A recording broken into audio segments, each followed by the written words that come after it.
বাসাতেই যদি ৩০০ ফিটের থেকেও মজাদার চাপটি পিঠা বানানো যায় তাহলে কি আর ৩০০ ফিট যাওয়ার দরকার হয়। হ্যালো এভরিওয়ান, আসসালামু আলাইকুম। আজকে আমি বানিয়েছিলাম ভীষণ মজাদার চাপটি পিঠা, যেটা ৩০০ ফিটের থেকেও অনেক বেশি মজার হয়।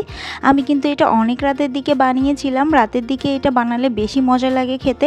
তো যেহেতু এখন শীত পড়েই গিয়েছে, তো এটা কিন্তু খাওয়ার একদম পারফেক্ট একটা সিজন। তো এই যে প্রথমেই হচ্ছে আমি চাল আর ডাল ভিজিয়ে রেখেছিলাম, এটার জন্য ২ ঘন্টার মতো ভিজিয়ে রেখেছিলাম। এরপরে ভালো মতো হচ্ছে এটাকে ধুয়ে নিয়েছি, ধুয়ে একটা ব্লেন্ডারে দিয়ে দিয়েছি, কিছু রসুন, কিছু পেঁয়াজ দিয়েছি, কাঁচামরিচ দিয়েছি ৩টার মতো, একটু ধনিয়া পাতা দিয়ে দিয়েছি, সামান্য লবণ আর হলুদ গুঁড়া দিয়েছি। এখন একটু জিরা গুঁড়াও দিয়ে দিব, খুবই সামান্য, এটা একদমই অপশনাল, তবে দিলে ভালো টেস্ট আসে। এখন ভালো করে এটাকে ব্লেন্ড করে নিতে হবে, একদম স্মুথ একটা বেটার তৈরি করে নিতে হবে। আর এইটা কিন্তু খেতে দ্বিগুণ মজার হয়, ৩০০ ফিটের থেকে অনেক বেশি মজার বাসায় খাওয়া। তবে ৩০০ ফিটে যদি যারা না যেতে পারেন তারা কিন্তু এভাবে বাসায় তৈরি করে নিতে পারবেন। তো এদিকে ভর্তার জন্য আমি বেশি করে ধনিয়া পাতা নিয়েছি, অনেক বেশি করে, সেই সাথে নিয়েছি পেঁয়াজ আর রসুন, একটু মোটা করে পেঁয়াজ আর রসুনগুলো কেটে নিয়েছি। আর এখানে শুটকি নিয়েছি, ভালো করে ধুয়ে নিয়েছি। এরপরে কাঁচামরিচ দিয়ে দিলাম বেশি করে কড়াইতে।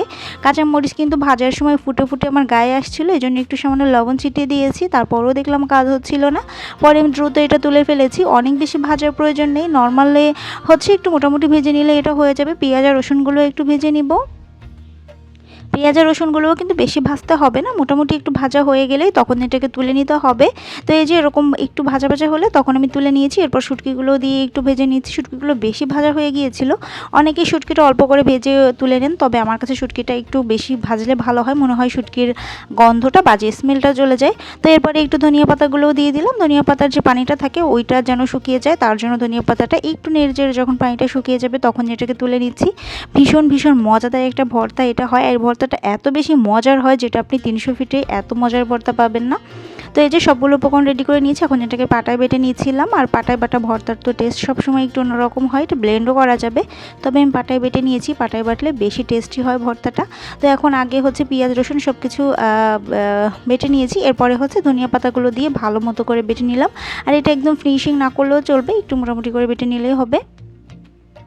তো তারপরে হচ্ছে এই যে সবগুলো বেটে নিয়েছি। শুটকিগুলো বললাম যে একটু শক্ত হয়েছিল, বাটতে আমার একটু কষ্ট হয়েছে। তো এই যে ভর্তাটা রেডি হয়ে গেলে, ভর্তাটা কিন্তু ভাতের সাথেও খাওয়া যায়, ভীষণ মজার হয় এই ভর্তাটা। তো তারপরে হচ্ছে এদিকে আমি যে বেটারটা তৈরি করে রেখেছিলাম ওইটা হচ্ছে ঢেলে নিলাম, আর খুবই সুন্দর একটা স্মুথ বেটার হয়েছে। এবার চুলার মধ্যে তাওয়া বসিয়ে দিয়েছি। এখন এটাকে হচ্ছে এভাবে ঘুরিয়ে চাপটির মতো করে দিয়ে দিচ্ছি। এটা কিন্তু খুবই পাতলা করে দিতে হবে, তবে এখানে ননস্টিকের পাত্র আমি ব্যবহার করেছি, এখানে কিন্তু মাটির পাত্র কিংবা হচ্ছে লোহার যে তাওয়াগুলো থাকে ওগুলো দিলে বেশি ভালো হয়। ননস্টিকের তাই হচ্ছে একটু উঠে চলে আসছিল, এটার প্রবলেম হয়েছে।